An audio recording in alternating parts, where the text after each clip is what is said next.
The center of the system of the world is immovable. We build too many walls and not enough bridges. Why there is one body in our system qualified to give light and heat to all the rest, I know no reason but because the author of the system thought it convenient, and why there is but one body of this kind, I know no reason, but because one was sufficient to warm and enlighten all the rest. A man may imagine things that are false, but he can only understand things that are true, for if the things be false, the apprehension of them is not understanding.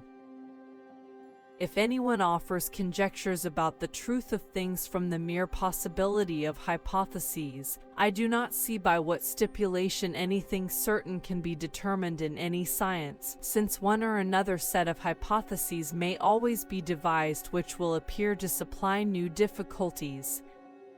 Gravity must be caused by an agent acting constantly according to certain laws, but whether this agent be material or immaterial I have left to the consideration of my readers. If the experiments which I urge be defective, it cannot be difficult to show the defects, but if valid, then by proving the theory, they must render all objections invalid.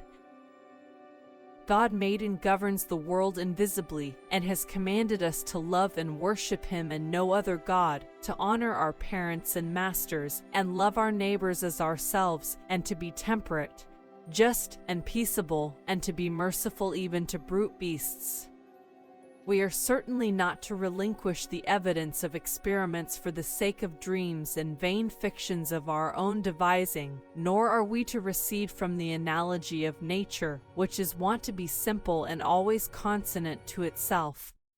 I do not know what I may appear to the world, but to myself I seem to have been only like a boy playing on the seashore, and diverting myself in now and then finding a smoother pebble or a prettier shell than ordinary, whilst the great ocean of truth lay all undiscovered before me.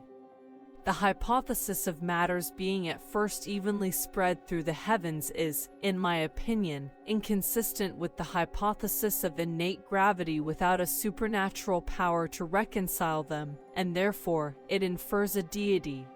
Genius is patience.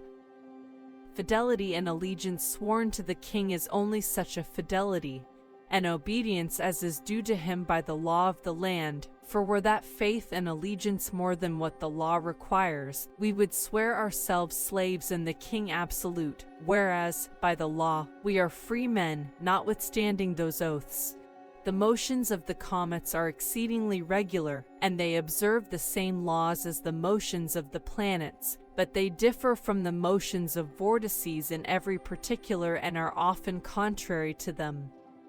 The same thing is to be understood of all bodies, revolved in any orbits. They all endeavor to recede from the centers of their orbits, and were it not for the opposition of a contrary force which restrains them to and detains them in their orbits, which I therefore call centripetal, would fly off in right lines with a uniform motion. Nothing can be divided into more parts than it can possibly be constituted of. But matter cannot be constituted of infinite parts. God in the beginning formed matter in solid, massy, hard, impenetrable, movable particles, of such sizes and figures, and with such other properties, and in such proportion to space, as most conduce to the end for which He formed them.